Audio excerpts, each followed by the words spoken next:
Welcome judiciary aspirant, this is the Pahuja law academy. My name is Gyanand Pandey. आज एक महत्वपूर्ण विषय को लेकर प्रेजेंट हुआ हूं। यह टॉपिक है कि क्या हस्बैंड अपनी वाइफ को अपने साथ रहने के लिए बाध्य कर सकता है या पत्नी अपने पति को साथ रहने के लिए बाध्य कर सकती है कोर्ट के माध्यम से। जैसा कि आप जानते हो कि विवाह का जो ऑब्जेक्ट है वह पति और पत्नी का एक दूसरे के साथ रहना और एक सुखमय जीवन व्यतीत करना ही विवाह का ऑब्जेक्ट है। और यदि इसमें से विवाह के पक्षकारों में से कोई पक्षकार बिना किसी कारण के, बिना किसी रीजनेबल कारण के अलग रहता है तो पीड़ित पक्षकार जिला न्यायालय में आवेदन कर सकता है। और इसके संबंध में प्रावधान हिंदू मैरिज एक्ट की धारा 9 कहती है कि वह जिला न्यायालय यह देखेगा कि क्या विवाह का कोई पक्षकार किसी रीजनेबल कारण से अलग रह रहा है।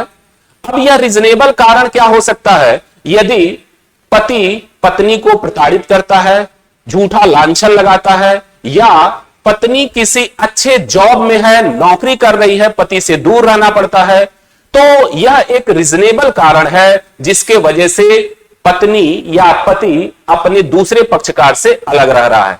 इस दशा में न्यायालय पत्नी या पति को बाध्य नहीं कर सकता कि वह एक साथ रहे। अब इस पर एक महत्वपूर्ण जजमेंट आया टी सरिथा वर्सेस वेंकट सुबैया का। आंध्र प्रदेश हाईकोर्ट का यह जजमेंट है।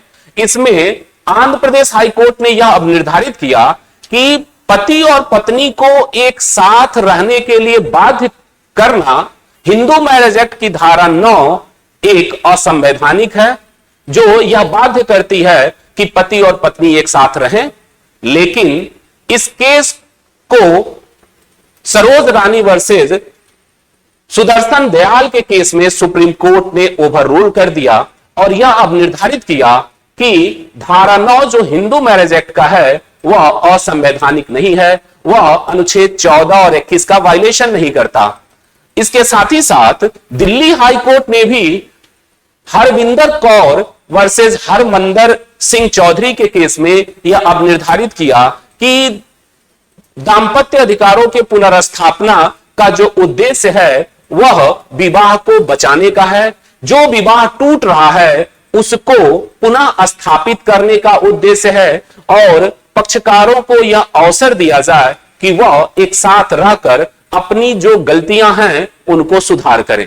तो इस केस के माध्यम से सुप्रीम कोर्ट और दिल्ली हाई कोर्ट ने यह अब निर्धारित किया कि कोर्ट किसी पक्षकार को बाध्य कर सकता है यदि वह बिना किसी रीजनेबल कारण से अलग रह रहा है। लेकिन अगर वह कारण रीजनेबल है, कोर्ट को बताना पड़ेगा कि किस वजह से मैं अपने पति या पत्नी के साथ नहीं रह रहा हूं या रह रही हूं, और न्यायालय संतुष्ट हो जाता है तो उस दशा में विवाह के पक्षकार को बाध्य नहीं किया जा सकता कि वह साथ में रहे। और इसी इंफॉर्मेशन को देने के लिए मैं प्रेजेंट हुआ था। धन्यवाद।